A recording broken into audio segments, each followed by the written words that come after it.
All right, well, welcome to the Creative Nonfiction Writers community. I am Allison Lane, your host and founder.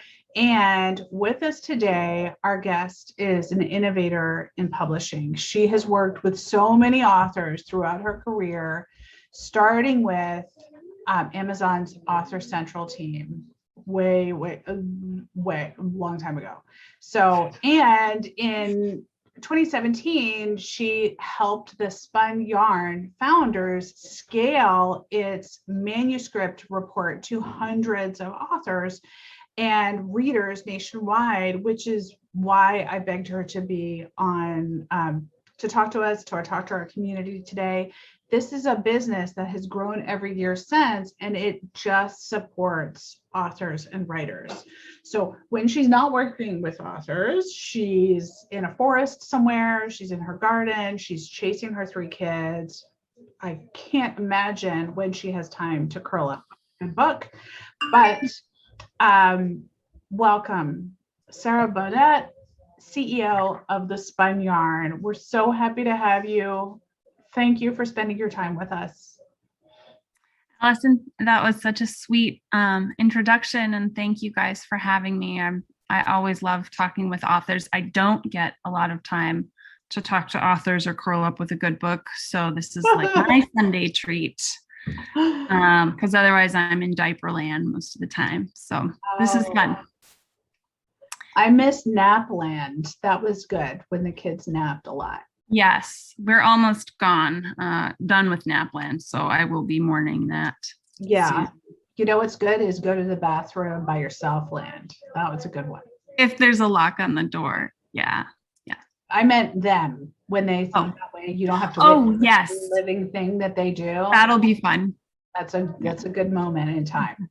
It comes with other problems though. Yeah. Like, what are you doing in there? Stop using paper. Exactly. Or the soap everywhere. But right. Yeah. Anyway, well, this group is we're full of real life. And so fine to have non sequiturs because we're all struggling and we're all succeeding in our own ways. A lot of our writers are often seeking input. That's why they attend our compassionate critique sessions, which are, if you're watching or listening, every other meeting we have is a compassionate critique where they bring a page of something they're working on. It could be their bio or a pitch or their first page or their query letter, and they read it out loud. We break into groups, we read it out loud. They get in the moment feedback, but still that's one page. Our writers also write cross genre. One of our writers on with us today writes in 3 or 4 genres, which is crazy, but still amazing. So fiction plus nonfiction plus poetry, which is, in another class. And many of them are also pitching, bylines, articles, essays, all the while. So with that said, if you could just speak to us about how you got started in publishing with Amazon and how the landscape from 2007 has changed to today. Because we're all learning. Yes. And it continues to change. So, and if any of you were writing and actively publishing or trying to get published back in 2009, you'll know what a different world it was back then. I started with Amazon about a year after they had just launched their free self-publishing option. And back then they were still calling it vanity publishing because so few people did it. And it really, the concept or the idea about it was that people would just publish a book for their family, and so of course we knew that many more people wanted to publish than the small vanity publishers. So that was kind of when the floodgates opened. And since then, now there are so many more publishing platforms than there used to be back then. And overall, it gives authors a lot more choices, but it can also be a lot more overwhelming. So there are benefits and drawbacks. But and you, Allison, will know probably better than I, but the biggest difference I've noticed is that you have to decide now whether you're going to go for a self-publishing route, whether you're going to try and land a traditional publishing deal with a big five publishing house, or whether what a lot of authors are doing nowadays are using a smaller publishing house that is much more tailored to the kind of writing they do. So depending on your genre, you find a smaller publisher that specializes in that genre and can maybe give you a lot more face time. On the other hand, you might be doing some more of your marketing, your own marketing, depending on how that publisher works. So I think one thing I've noticed is that this is great for authors, but it can also be confusing. And so one good thing to remember is that there are some, and I guess this segues into what we were going to talk about next, but there's some factors you can control and some you can't. So as in life, you know, it's great to focus on the ones that you can control. You know, if your dream has always been to publish with HarperCollins and they're just looking to tell a particular story right now, and you don't have that particular story, that doesn't mean you shouldn't be published. It just means focus on what you can control. And at the Spun Yarn, that's the manuscript, and finding out what your target audience readers are going to think of your manuscript before those Amazon reviews go up and won't be taken down. So that's kind of a roundabout answer to your question, I guess. Yeah, well, I don't know, you covered a lot there. I'm taking notes. Before we launch into more down one road, that what we found, because we have a lot of published authors in our group, published authors who are looking to publish again, published authors who are teachers, or they run a business and they're or they have a particular expertise, like they're an attorney or they run a parenting blog, and that got turned into a book.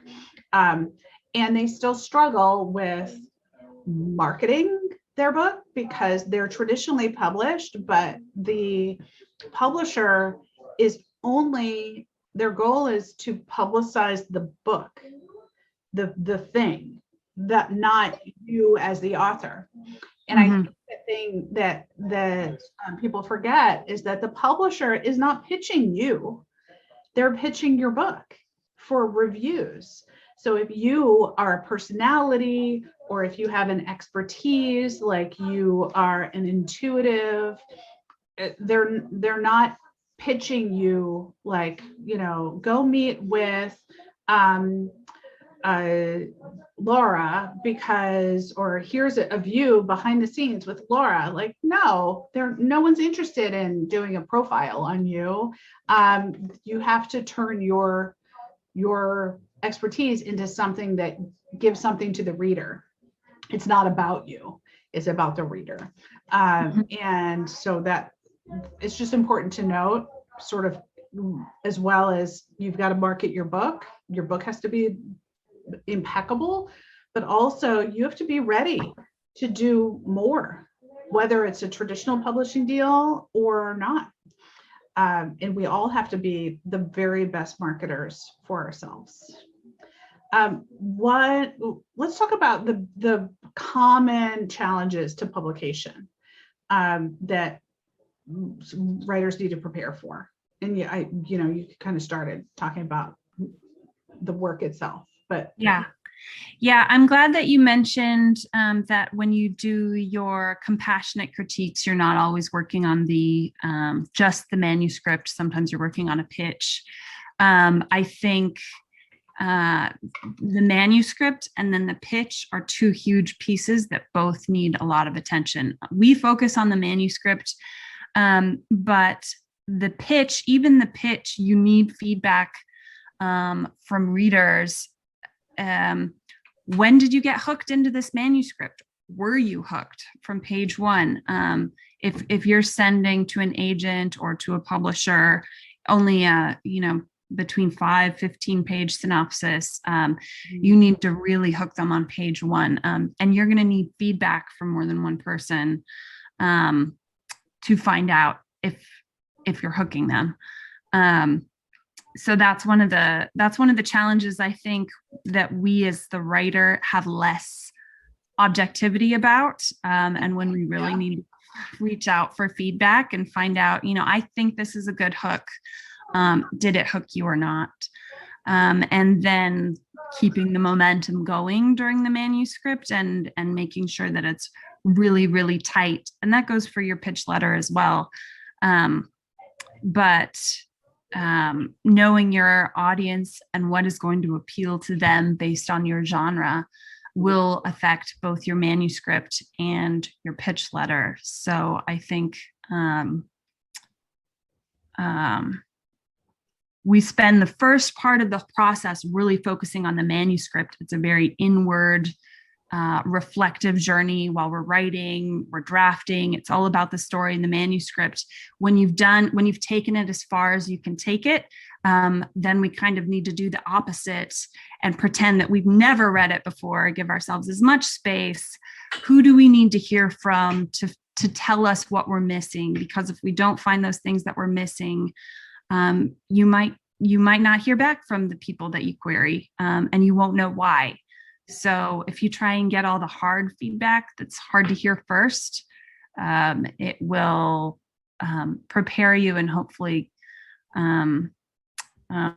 prevent some of that hard feedback later on down the line, if that makes sense. Well, it makes total sense, because you have to start with something.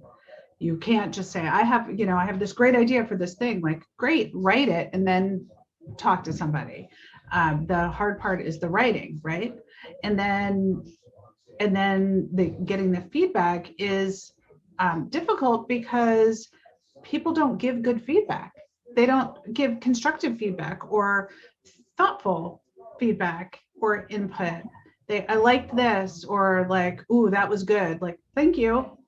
And I've been telling this story. I was getting input on my book proposal a couple months ago, and I sent it to 9 people. And among the 9, I got every, and these are writers who understood I was asking for critique. Like, tell me how it can be better. Tell me what hooked you, where I lost you, and what you really think just should stay the same. And I got everything from a 1-line, this looks great, I wouldn't change a thing, to word edits throughout 35 pages, line edits. Like, I'm not sure this word is here, but like full track changes. I was like, whoa, neither of those is what is helpful. You're editing my voice out and you just phoned it in. This is a writer asking writers. So this is probably a good time for you to explain what the spun yarn is and how it works. Right. And then we can talk about more about the difference between, what you get, what you should be asking for from your writing community. Right. We actually started because of exactly what you're talking about. It's so difficult to find the kind of feedback that you need within a format that's helpful and actionable for you, and to find it from exactly the right people. So we started when one of our founders, Jay, had written a book and realized, he sent it to his friends and his family and realized that he needed a lot more. And so what we did was we developed a structure and a format that helps you trust the feedback that you're getting, and then actually use it to make a revision plan. So if you were to get a manuscript report from us, we would ask you, a 15 to 20 minute survey about the kind of feedback that you're looking for and from whom. what kind of readers are you looking for that feedback from? What stage are you at in the writing process? And what would be most helpful for you to hear? And then we go, if you've written a memoir, for instance, we have a network nationwide of readers who specialize in different genres. So we would go find you 3 memoir readers. You could say, I would really love them all to be women or men or whomever, and maybe a mix of ages, or actually, I would really like somebody from the Northeast because this is a fiction novel and it's set in Boston. Or so you tell us what you're looking for in terms of readers. Then once we've onboarded your manuscript, they all read the whole thing, and they're paid to do it. And they have a format that they follow. So these are not industry experts, but they all are voracious readers. And we, in our vetting process, as we pick readers, make sure that they're voracious readers. We give them a few manuscripts to start. And once we see their feedback is really good, then we send them more manuscripts. So what they do is we ask them a set of 32 questions. At 4 points in the novel, you see what each of the 3 readers was thinking at that part of the novel. So you can kind of right in a row compare, oh yeah, all 3 readers loved it. This hit great. Or, all 3 readers didn't get what I was trying to do right here. And then they also give you some overall qualitative feedback. What was your favorite part? What was your least favorite part? What's working really well?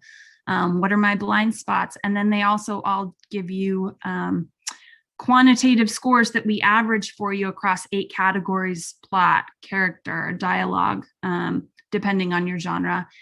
And our editor will summarize and synthesize this. It's a bulky report. It's a lot to read. So at the end, she will say, these are the 5 things that you could start on right now, because all 3 of your readers said this. All 3 of your readers said that. And so you can decide as the author, well, 3 people that I don't know and who don't know each other, who have not compared notes, all said the same thing. And they're all women's fiction readers. So they read a lot of these books, or etc. Or so memoir, then we send that back to you. self-help, Or memoir, or we do nonfiction and fiction, a lot of genres. We just did a sci-fi dystopia. We do a lot of memoirs, a lot of women's fiction, but it's really kind of across the board. I should say that in another group I'm in, that I was sharing that I was going to be talking to you, one of the writers said, oh, my book just came out and I used the Spun Yarn, and the feedback was amazing and so actionable. And she wrote YA. And then in another group I'm in, a woman who has a huge platform had learned about the Spun Yarn from me, because I was talking about it. And she said, it's the best investment. I really wanted to know how my chapters hung together. And the feedback really helped me find those couple of spots, because I wanted each chapter to deliver. And she had her book went to auction. So Great. If you're looking for, sidebar feedback like that, I can, reach out to those 2 authors for you. That would be great. Yeah. Anyway, so that's amazing that you did this, and that this was born out of your expertise and Jay writing a book and getting kind of milquetoast input. And it's so beneficial, and not enough people know about it. So when we did a workshop a couple months ago about the difference between a critique partner and a beta reader, but can you define that for us, and then tell us how to get the best input from each type of Right. I'm glad you said from each, because they can both be really helpful depending on what stage you're at and what you're looking for. So I think when people hear critique partner, most often they think of a fellow writer, somebody that they may know, at least professionally, have a writing relationship with, and they can hopefully give you a fellow writer's perspective on what you've written. So hopefully they know about things like, your plot arc and whether or not it's dynamic enough, or so that can be fantastic. When beta readers can be helpful is when you really want to know what your target audience thinks. I mentioned, when your book's on Amazon or Barnes and Noble or wherever you're selling it, and your customer reviews start to come in, what are they going to look like? And will they have your critique partner, sometimes coming from the writer or industry perspective, doesn't have the same perspective as somebody who just loves to read your genre. So beta readers can be helpful when you have more than one of them, and you can kind of get an overall sense before you make that final, before you decide it's done and you start sending it out for representation or publication. Are there any big things that I'm missing because I've only gotten feedback from industry experts or fellow writers so far?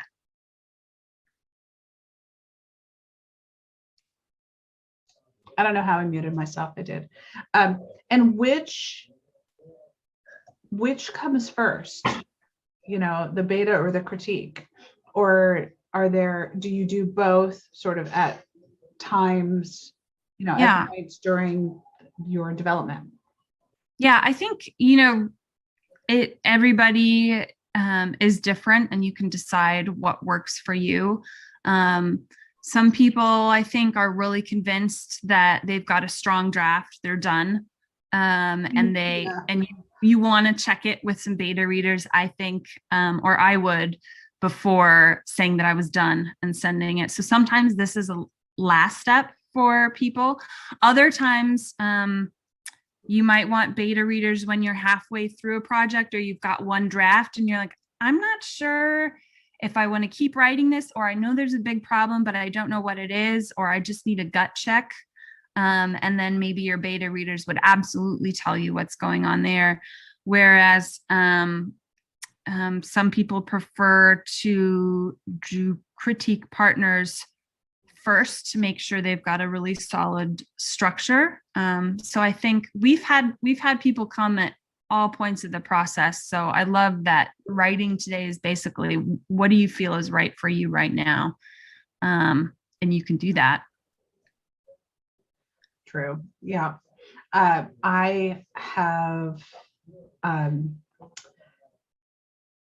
we have so many writers in our group that are suffering from chronic revisionitis, and input here and random comments there from a family member, or their uncle is a teacher or used to have a class somewhere, and so they're compiling like conflicting notes from so many people of varying degrees of interest, knowledge, expertise in, maybe expertise in grammar versus expertise in storytelling, or the type of content, and personal investment in their project. Because if you're going to ask a fellow writer for a trade, which you should, it's a favor, but favors go both ways, right?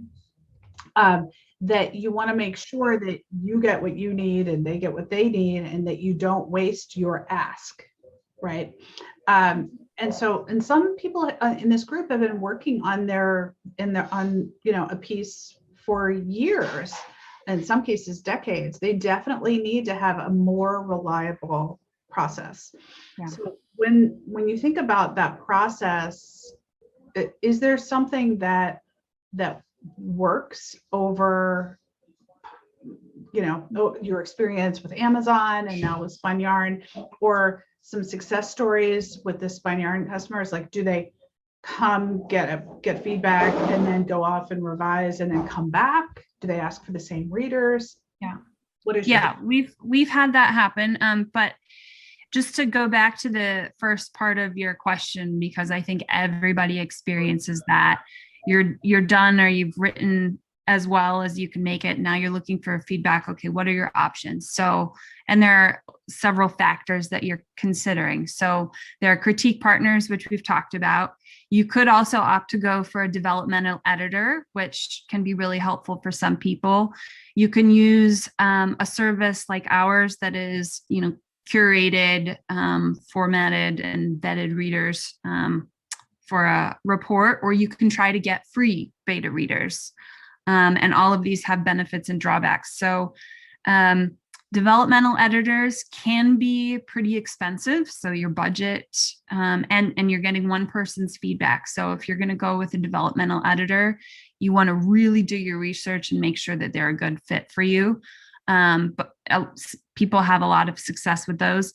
If you're on the other end of the spectrum going with free readers, you just like you said, you need to keep in mind that if they're doing this for free or even for a swap, sometimes they have lives, they have jobs, they have catastrophes going on. So what you're going to get back may be a mixed bag. It may not if you have somebody who's really reliable, but you're also getting a lot of conflicting sometimes feedback if you have your mom read it versus your critique partner versus somebody in your target audience. So just to kind of be aware of all of these when you're making your decision for who you're going to go to feedback for.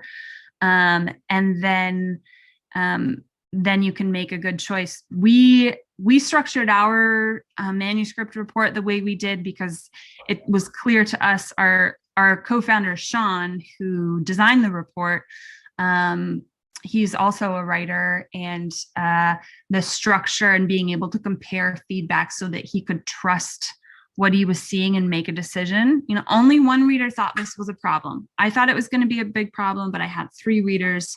Only one reader mentioned it. So I can cross that off my list versus all 3 readers really found their interest lagging at the middle point. That's a huge problem that I want to know about now.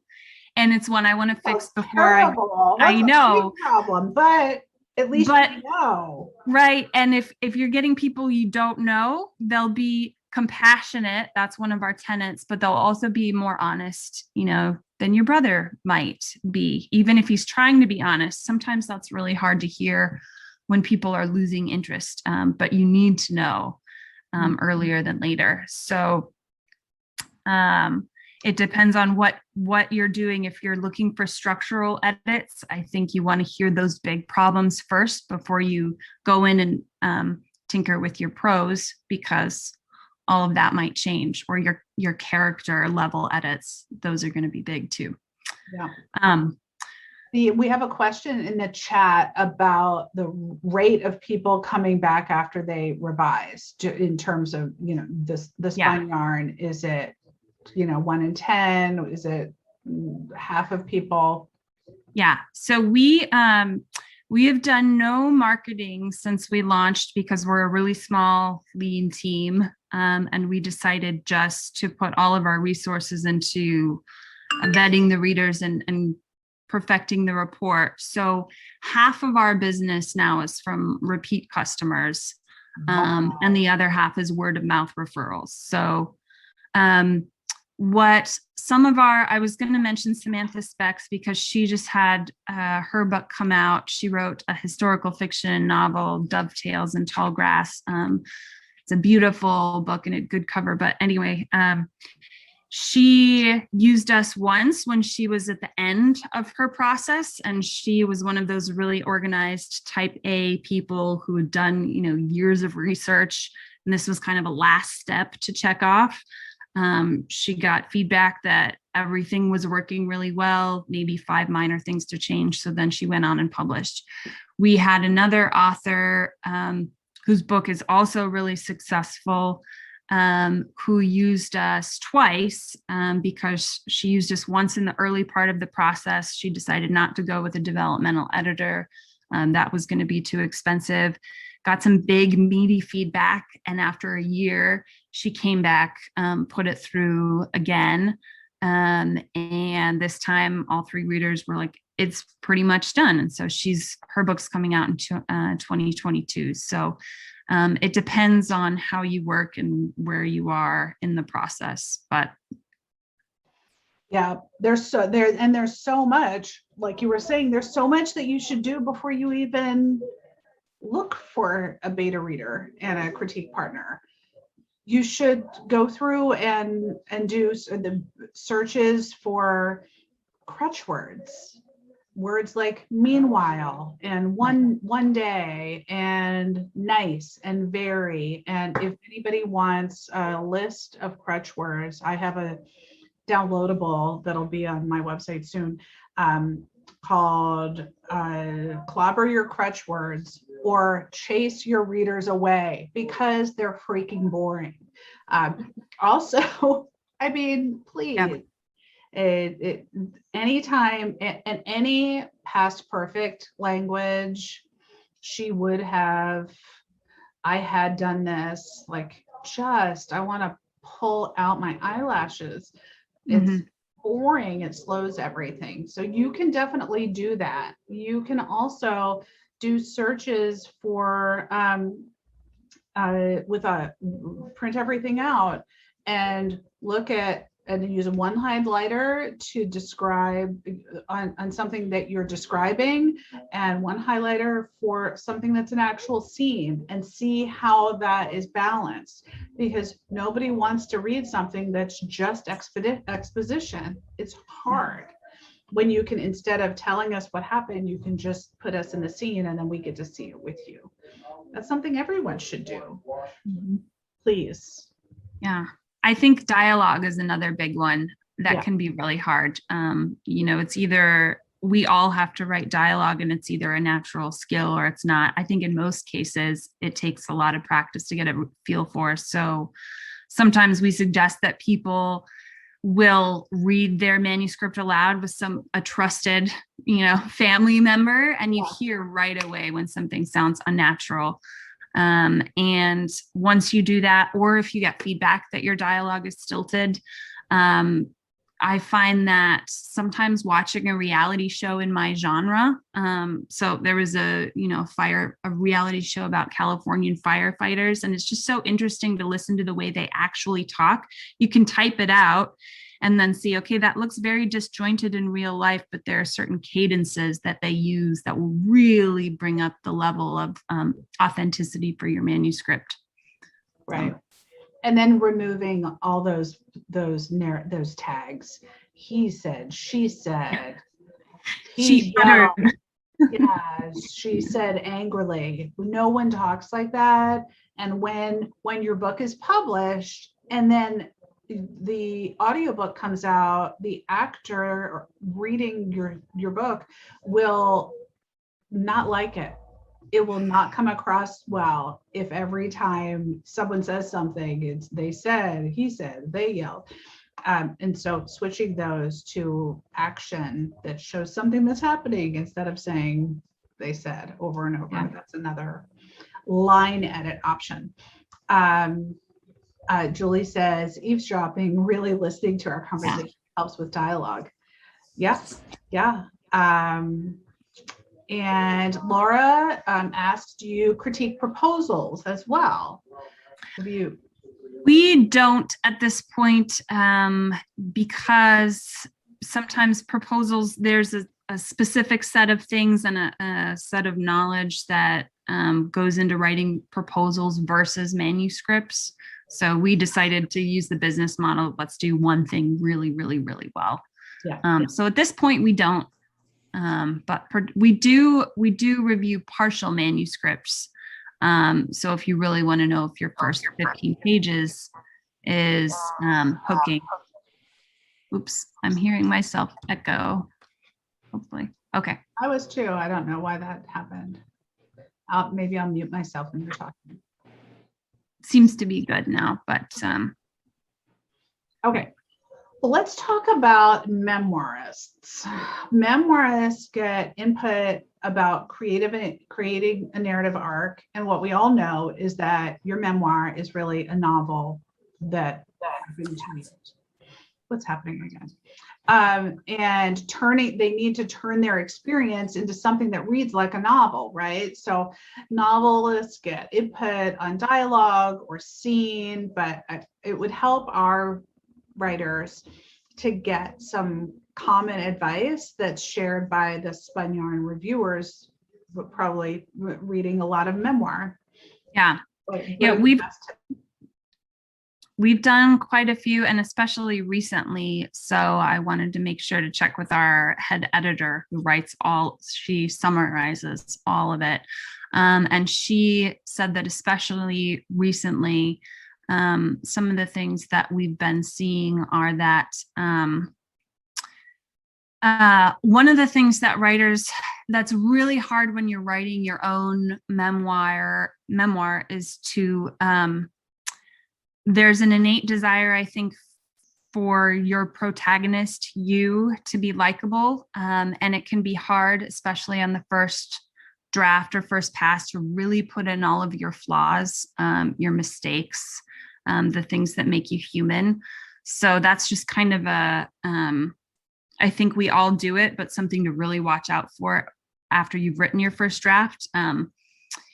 Because the more human you are, the more likable you will be. But we've seen a lot of memoirs where especially my editor said that moms raising families, this happens a lot with, and I think that's because it is really hard to raise a family and you want everybody to see everything that nobody else sees.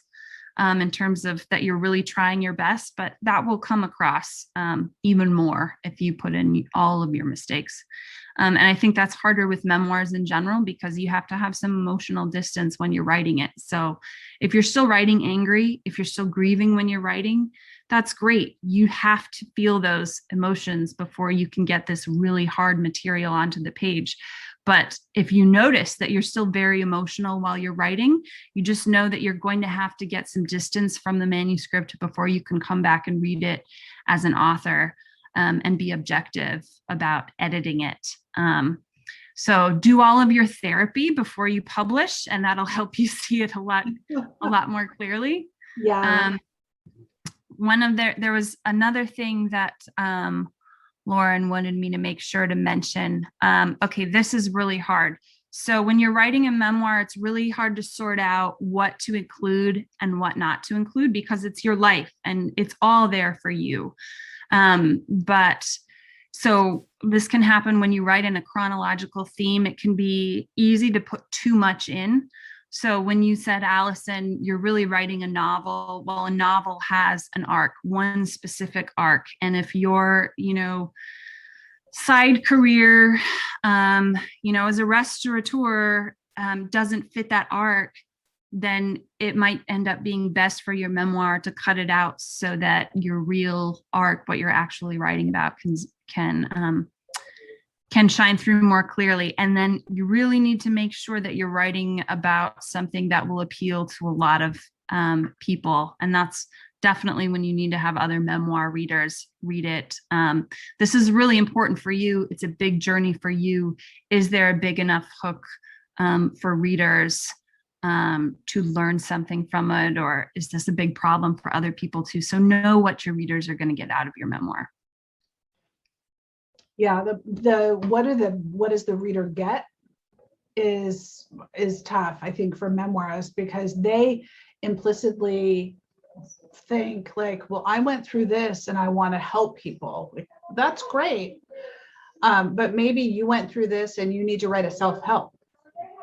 And that is, and it's not about your story, it's opening the door for others who want to get through the same thing, Or if it really is memoir, maybe it's a braided, braided narrative, and that will feel different.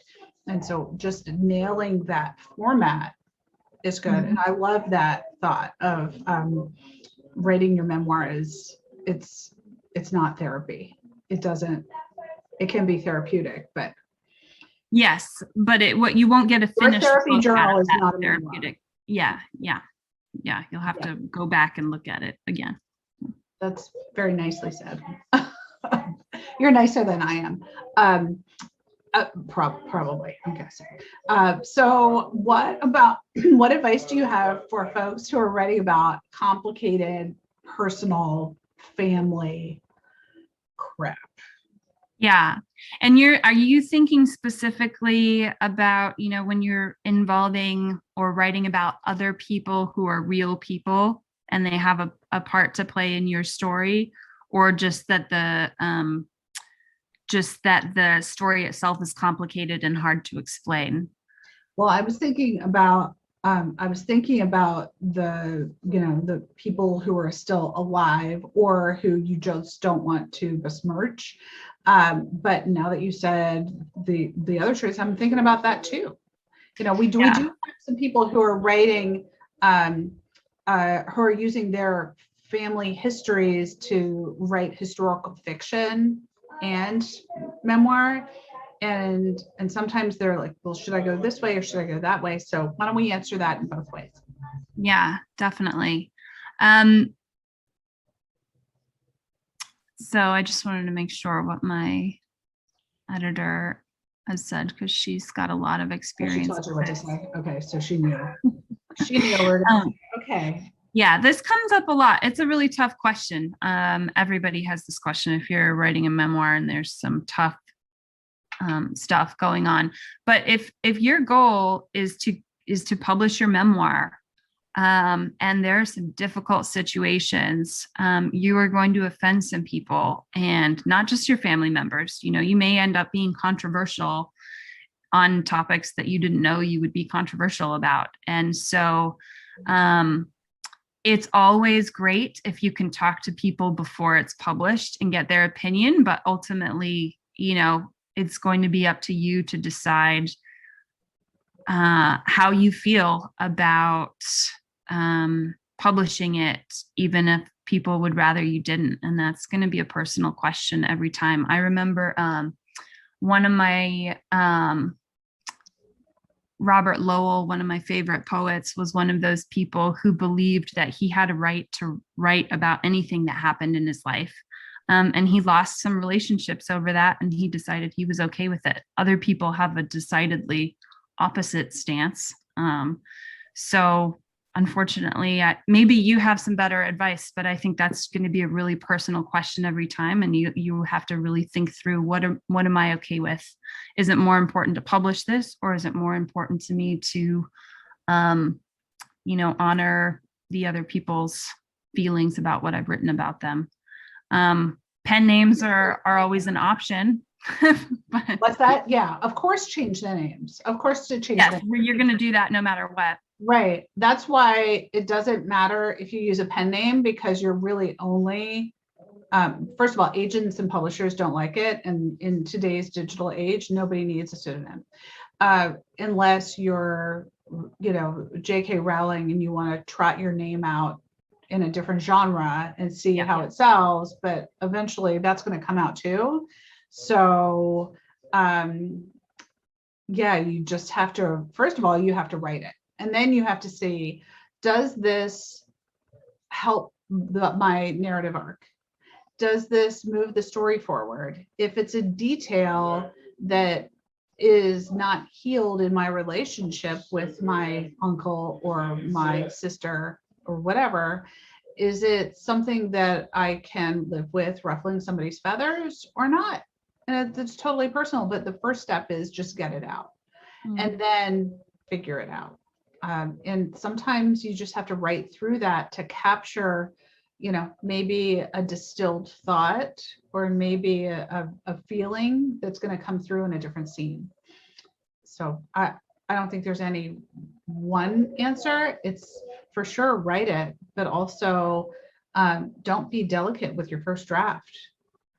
Like, put all of it in there, and your second and your third draft. So we've talked about the best advice. We've talked about, thank your colleague Lauren for sharing so much. What about cautionary tales? What about, like, without naming names? What, or revealing too much, what is the most common mistake that writers make? Organization is a really difficult one to get right, especially for nonfiction and memoir. So we see a lot of authors struggle with organization, but also absolutely for fiction. And this comes up when readers start to lose interest, which is tough to hear. But that's one of the things that you'll hear if you use somebody who doesn't know you, or a developmental editor, or professional probably. So when readers start to lose interest, that's a structural problem. It means either you're not tight enough, you've got something in there that doesn't need to be in there, or maybe you've just organized it back to front, and you're burying the lead, this is the key problem. Start out with that. That's where the drama is and where readers will get hooked. With memoirs, a lot of times it's chronological versus thematic is a big decision they'll have to make. I think we tend to think, when we're writing the first draft, we might think chronologically and then realize as we go to a second and third draft, maybe this needs to be thematic. Maybe I can rearrange some scenes based on the emotional arc rather than what actually happened. What were the emotional steps and how important is it to order those right? I think the number one biggest thing is thinking that it's going to be not knowing what's interesting to readers and what's not. So I guess I kind of covered that already, but you should see in your feedback, whoever you get it from, if it's good feedback, what this is either dramatic and compelling, or it's not, and it can either be cut or it can be shortened, or it can be moved. So those are the really big things that we see, especially when you're asking somebody to stick with you, for 80,000 words, and you're asking them to pay you some money for it. It's really, really got to be tight. Yeah. One more. Yeah, go ahead. I have some questions in the chat, so let's go to that real quick. So Laura asks, well, first of all, a lot of people have a lot to say. So I love searches. Yes, you guys can all get my crutch words list when I work with so I develop a lot of proposals, a lot of queries, and get people onto their agents. And one of the things when they finally hand me their manuscript, and I try and not see the whole thing because I'm thinking about the marketing. Like, that's great that you wrote an entire book, or you want to write a self-help or a prescriptive non-prescriptive business book.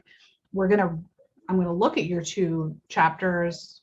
But the whole book, if you say likely over and over again, I'm going to do a search and tell you you've used this 82 times. Go back and use it 4 times, because it's these tentative words that particularly women use. So my list is not exhaustive, but it is lengthy. And it's really based on the list that my mother, who was a 7th grade English teacher, put on her classroom walls for 38 years. You may not use these words in Miss Harmon's, name is Harmon, in her classroom. Can I add, Allison, that makes sense also for sentence structure too. If you use similes a lot, or you use, run-on sentences, everybody has their own tics. So somebody should be able to point those out, and then it'll be harder to do a search for those sometimes. But yeah. Like and as. That's true. I was just reading a book of essays that I freaking love, but I did notice um, too many commas. Too many commas when I really wanted to just immerse. It's a little note. I mean, it's published now. It's beautiful and out, but great. Okay, so Laurel says, this is so helpful, especially putting in your flaws in memoir. Yes, one needs distance. And then Julie says, eavesdropping, listening into conversations helps with dialogue. I wonder too, if you're watching a reality show, you can just put the Otter app on your phone and get a transcription of the show. Otter.ai, everyone, is a free app you could put on your phone, and it transcribes whatever conversation. If you take the dog for a walk and you have a random idea, you can grab it and transcribe it. I have gotten published in just on a 15-minute rant that I had with myself walking 2 dogs, and I came back and I was like, wow, I wrote 1,400 words. And because I wasn't thinking about punctuation and spelling and stuff, they really came out ready to edit. And, you know, a week later, I got a yes from a publication. So I can't say enough about Otter. Okay, so Laura asks, how do you feel about teaching memoirs versus memoir and letting the reader figure it out?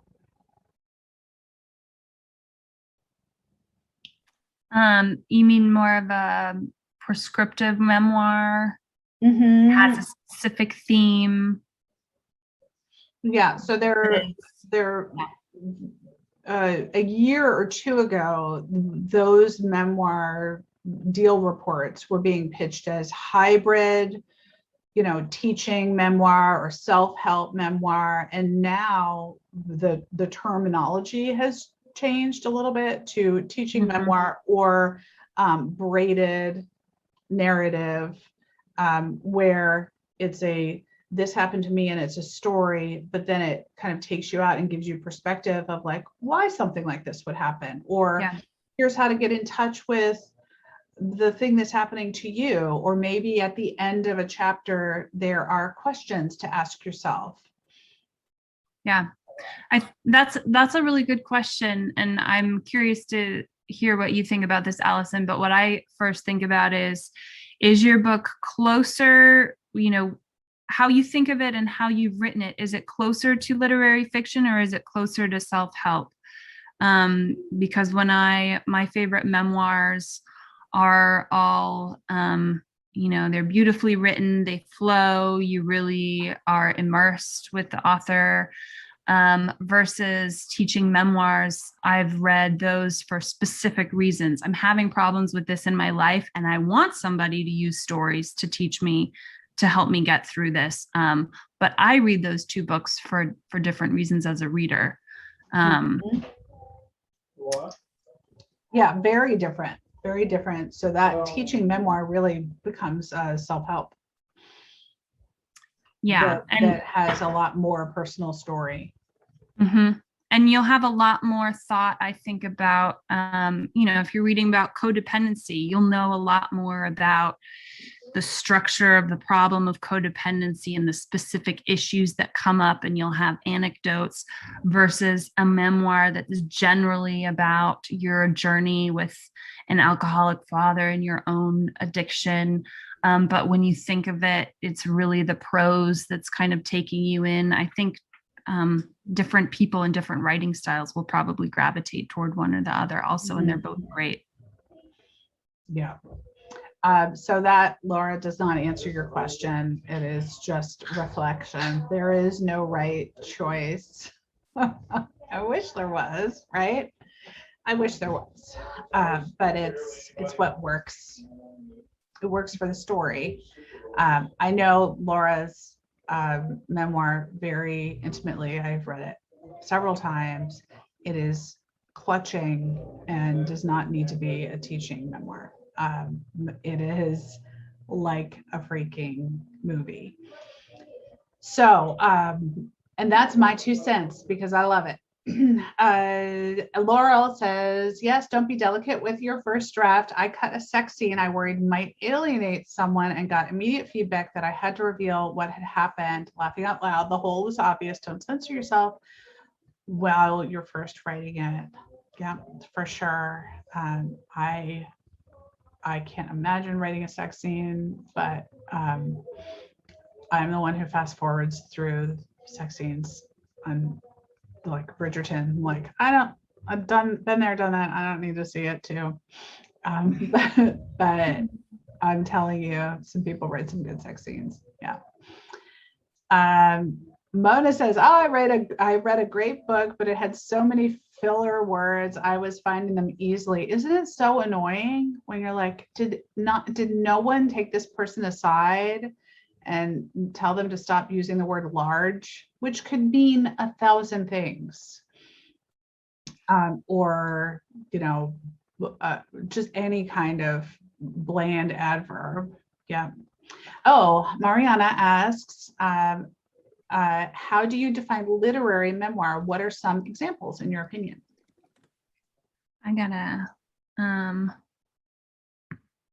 I have so many of them. I love memoirs. I just want to make sure I'm not spacing on my Goodreads profile here, but I have one. So I don't know if you've heard of The Tender Bar. That would be a literary memoir. A lot of Brene Brown, obviously what she writes is self-help, also teaching memoir. Love both of them. What are the other? Andre Agassi wrote a really good, the tennis player wrote, I think it was called Close or Closer. And that was definitely actually more of a literary memoir. And I read it 10 years ago and still think about it. Great. Julie, Bird for Bird. That's one of everybody's Bird by Bird. I mean, by Anne Lamott. It's one of everybody's favorites.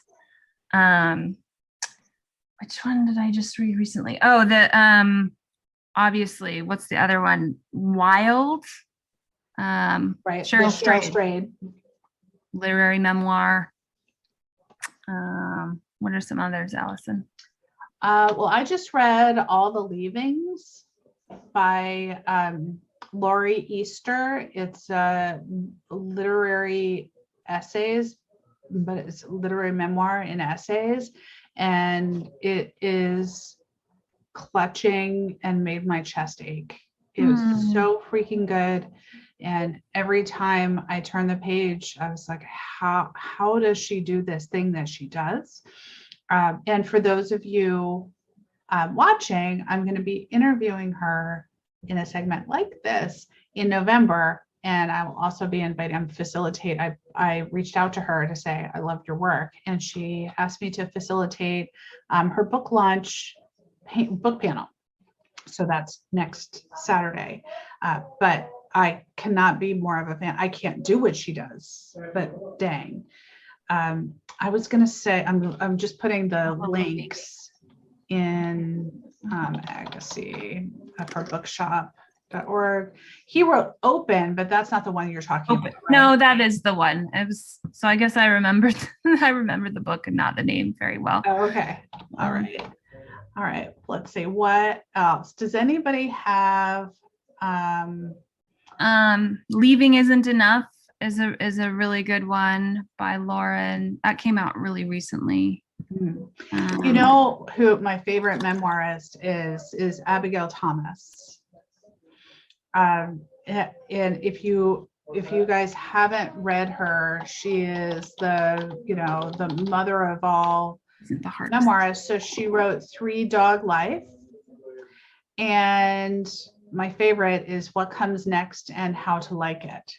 And if you haven't read these, they are a masterclass in memoir. Marianne Roach Smith, who's the memoir doctor, says that Abigail Thomas is her favorite memoirist, and she's masterful. And also just blurbed Laurie Easter's book, which I could not freaking believe. So you'll hear all about how Laurie did that, because I think Abigail is now 80, and I don't think she's writing that much, but just tending to her dogs. So oh yes, and Swing. If Sarah, if you haven't read Swing, that's by Ashley Renard, self-published, but boy, is it a page turner. And it is about rehabbing a shabby marriage, and some of the scenes are super spicy. So prepare thyself. But I was like, oh my word. But then also just these scenes with kids, or confronting, in-laws, or negotiating a marriage, they're really difficult. And Ashley does it just with such finesse. And Laurel says, I still love Mary Carr. Everybody does. Yeah. So let's open it up to live questions, because we have all these in the chat. Does anybody want to talk live? Let me put it on gallery view so I can see everybody's faces. Oh, Mariana. Yes. Hello. I just want to follow up on my question about literary memoir, because that's what I aspire to. And my memoir is in stories. They're not quite essays. And when people talk about narrative arc and hooks, I get nervous, because my narrative arc isn't super obvious or overt, and I don't think Abigail Thomas is either. No. So I really want reassurance, but I don't know if that's appropriate. It is appropriate. Abigail Thomas, her themes don't scream out. There's not one big narrative arc, but Three Dog Life, well, even before Three Dog Life, the What Comes Next and How to Like It, and it is not chronological. Mm-hmm. It every time I turn the page, I'm like, wait, where are we now? But it's not a sequential story. Yeah. It's sequential lesson that leads you to feel like you have lived and had a very impactful platonic friendship that is full of hurt and joy. Yeah. That's how it felt to me, if any of you have read that. And also All the Leavings by Laurie Easter is about all the types of loss that can exist. And her storytelling is not one big narrative arc. It's a thematic arc. And it is beautiful. Does she have a framework around her essays, like an introduction type chapter and a kind of resolution type chapter? Yes, she does. And the first chapter really immerses you in what's at stake without making it a really big story. It's the story itself is contained. It has a beginning, middle, and end in that first chapter. And then the last chapter, which is the last essay, reflects on all the types of loss. And some of the losses are lessons, and they're joyous as well. And some are painful and full of anguish. And it's that, but you can talk to Laurie. In fact, I will post in the group the right now the free book launch, since I am facilitating it. So there. I think also, to Mariana's point, I really loved that she brought up the hook, because we had talked about that, but not enough. I think the quality of writing can in itself be a hook. And also a unique situation can be a hook. If you happen to start a story like, oh, what's going on here? This is weird. Or and a lot of what you were saying, Allison, I think in a lot of memoirs, the point is that it is not hit you over the head. And there are a lot of us readers who like to figure figure a book out. So if you know what's going on and you've written it that way for a reason, I think that can be a hook in and of itself too. And Sarah, just one more thing. If I go to the Spun Yarn, do I say I need somebody who is familiar with more literary memoirs, or you can? Okay. Yeah, you can. You can say, some people don't have a preference. Some people just say, I want memoir readers. Other people say literary memoirs. And then we might pair you with one of our best literary fiction readers and 2 memoir readers. And then you get a combination of all of their feedback. And the literary fiction reader should love it. Also. Thank you. Cool. Great question. Thank you for that. I've posted the book launch invite in the chat for those of you who want to attend the book launch for all the leavings. It'll be Jericho Parms, who wrote Lost Wax, Emily Arneson Casey, who wrote Made Holy, and Laurie Easter, who wrote All the Leavings. So they're writing essay collections that are really memoir. And all of them are published with university presses. So it might shed some light on what's possible for you. And I think they all do, critiques and, classes here and there too. So it should be helpful. What else? Everybody's being really quiet, and I know that there are questions. Laurel, thank you. Hold on, I'm asking you to unmute. Okay. There you go. Can you hear me? Yeah. Okay. Sorry, I've got an ice pack on my neck, and so I didn't want to be visible, but here I am. Allison, because we worked on my book proposal, and you're so familiar with mine, and I have really the same question, because I developed mine originally in the essay kind of vignette format, and then sought to tie it together and make it into a chronological narrative that starts out in the middle at the highest point of action, then flashes back and starts chronologically. But it's been very difficult to figure out, should I pitch it best as a series of essays, or can I tie it in? Does it succeed? Can I make it more successful, and will it be more marketable as a whole? I guess I don't know what to call it. A memoir that's not a series of essays.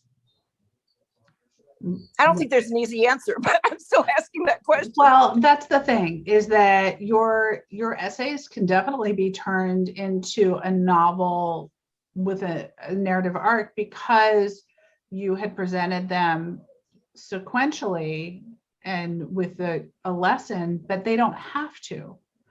And some of those essays can really stand alone, but they need to stand alone. They can't need the next chapter to tell more of that story.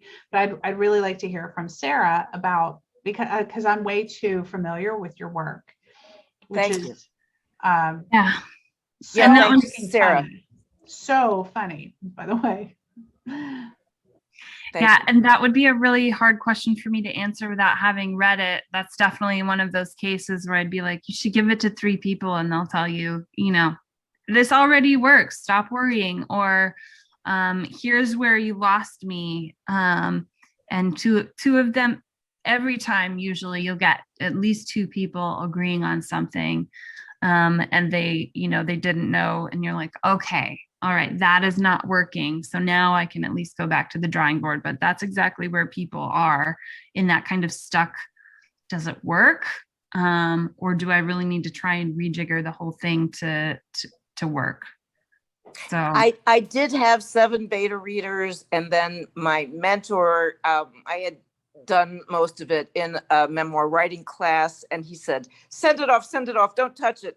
But then no, it's much better, and it still needs, and I've paid for another production edit, and I'm still doing those edits now.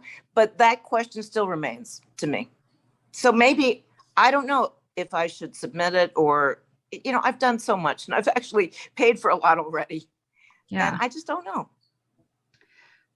Well, that's the hard part. Nobody can make that decision for you. I think that what you're bringing up too, Laurel, I'm going to put you on mute for a minute so we don't have competing voices, is something that Sarah mentioned earlier, is that when you get a developmental edit or you get a lot of input, it's, and especially because when you get, some people spend $10,000 for one developmental edit from a name brand, icon, and they get the same edit letter that someone else would send, and it's usually 7 to 15 pages, and it says things like remove your crutch words. It says the things that but it also says the things that you may not agree with, like take out this character, or someone in our group, they knew that their memoir was twice as long as it needed to be. And they also wanted it to be teaching, and they also wanted it to be kind of a history. And their developmental editor actually also did the edit and made it, fit in the right amount of box. But she was like, I disagree. Like, well, this will get published. Your agent said work with this person. This person took all your work and said, here's something that's publishable that can go out on submission. And she didn't agree. So, that's the hard part about getting input, is that, does the person understand your mission? Are they going to give you the tough love? You don't have to give $10,000 to someone. You can get that kind of tough love from the Spun Yarn. You can get it from our compassionate critiques. You can team up with a critique partner and match skills, and then you actually have to make the decision yourself. And that's the hard part of, do I want to take this character out, but I really love this essay. I think this scene is really funny. I mean, Sarah, in all your experience with Amazon's author team, what I'm sure people were grappling with that, what moved them forward? Let me ask that. Oh, you're on mute. I have to ask you to unmute. I don't know how you got on mute. Sorry. So I guess the first question that you obviously ask yourself is, what do I want to get out of this? Do I want it to be published? Do I want it to be the best book that I think it can be? Do I want it to have the most customer star ratings? And those sometimes will all have different answers. Mm-hmm. So, which is, really hard. So we approach it from the perspective of, if you've written a memoir, what are memoir readers going to be happiest with? What will they get? What will they say? Oh, I've seen this done before and she's doing it really well. Or I've never seen this done in a memoir, and she's really flipped these things on her head. So, yes, we've seen a lot of authors grapple with it. You're right. It's not an easy question. I think if you're clear about,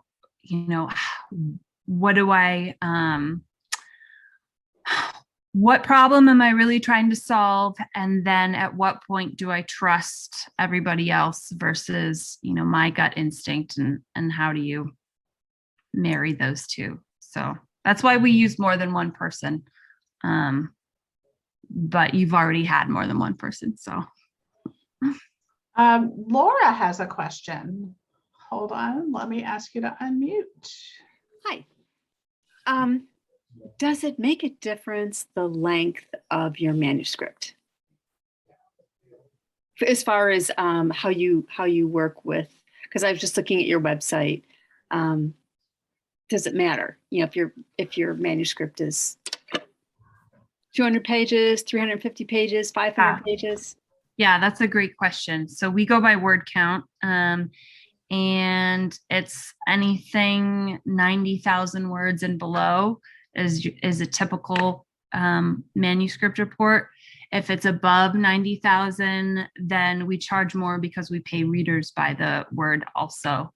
And then, you know, if you just want to submit the first 20,000 words, then that's a Smart Start report, and that's you know, half the price or a little less than half the price of a normal one. Yeah, I mean, the fact is, for what you get, the comprehensive, thoughtful, honest input you get from the Spun Yarn is the best choice, and it's affordable, considering that a developmental editor, one person, will not read your book and give you an editorial letter for less than $1,000. It will not happen. And Sarah, tell us, just because I don't remember. All I remember is that it's under 1,000. It's like 500 or 600 for the So if you want a manuscript anywhere from, you know, 48,000 to 90,000, it's $499 for those 34 pages. The 4 check-ins of 3 questions each for 3 readers, qualitative feedback for 3 readers, the quantitative feedback for 3 readers, plus the editorial summation. So that's the 34 pages and 3 readers. That's $499. If it's longer than that, it's $599 because we pay our readers more. If you want the first 20,000 words is $199, and we give you all the same things in a normal report, with just fewer of those check-ins, since your excerpt is shorter, but you will still get the 3 major quantitative. So it's still the same report, just what makes sense for a shorter manuscript. And then we also do sensitivity readers. And that if you're specifically looking for a sensitivity reader, it's $599 for that, because you're asking for a specific person. I want these 3 specific people.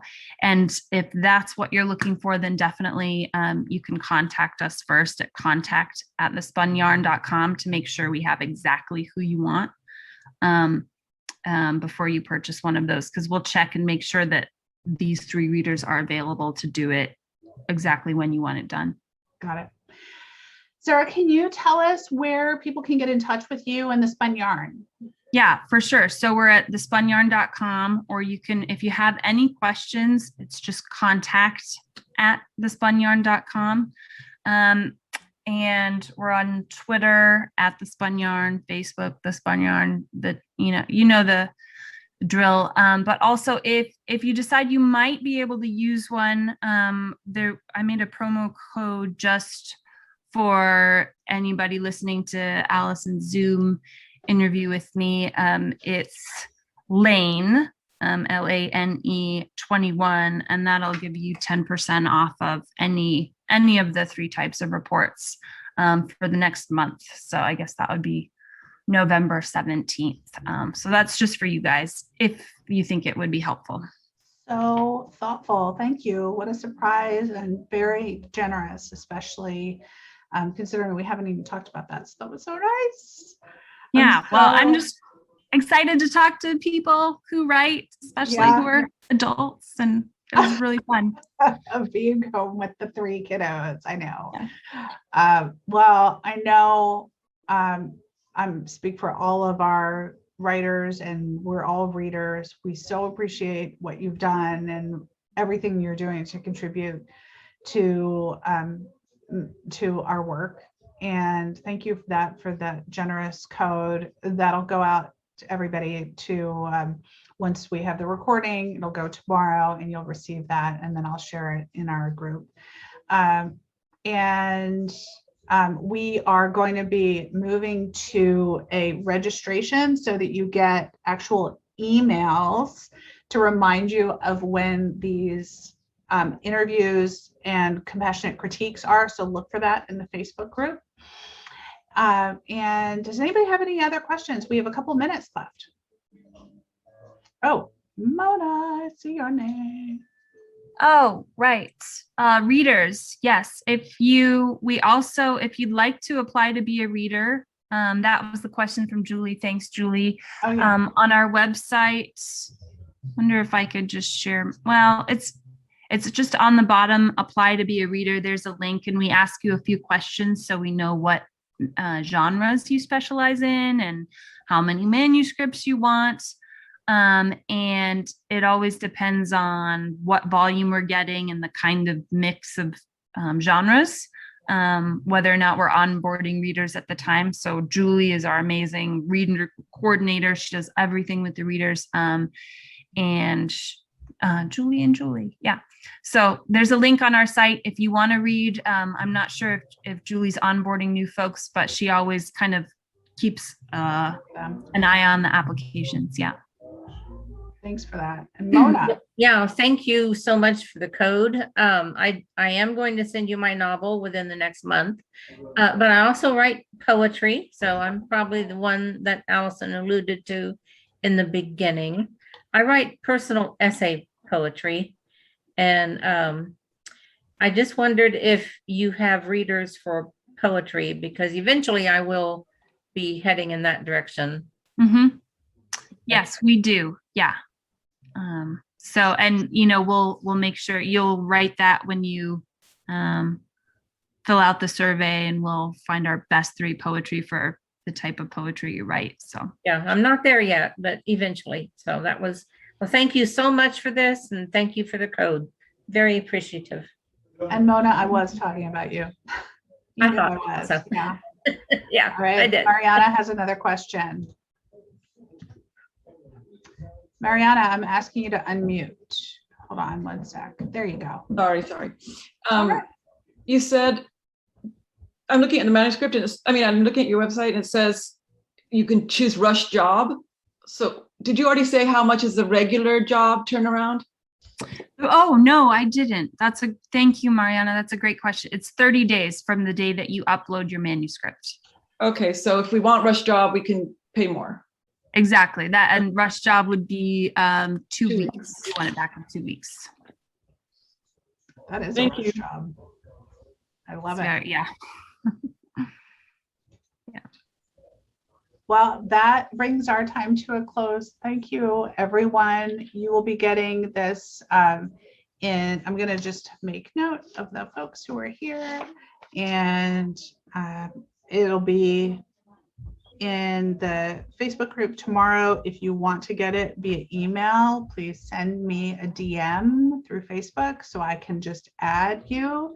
If you did not register, and I know some people did, for this talk, because we're moving to that registration model so that you don't have to be always looking for the code in the the Zoom code in the Facebook feed. That's a pain in the derriere. So that'll make it easy. Okay. And we're all about making this easy. Thank you so much, Sarah, for being here and giving so much of your time. I really appreciate you and everything you're doing. Thank you. Thank you. Writing is hard, so we're not alone. Yeah. Thank you very Happy much. writing, everybody. See you in 2 weeks for our compassionate critique.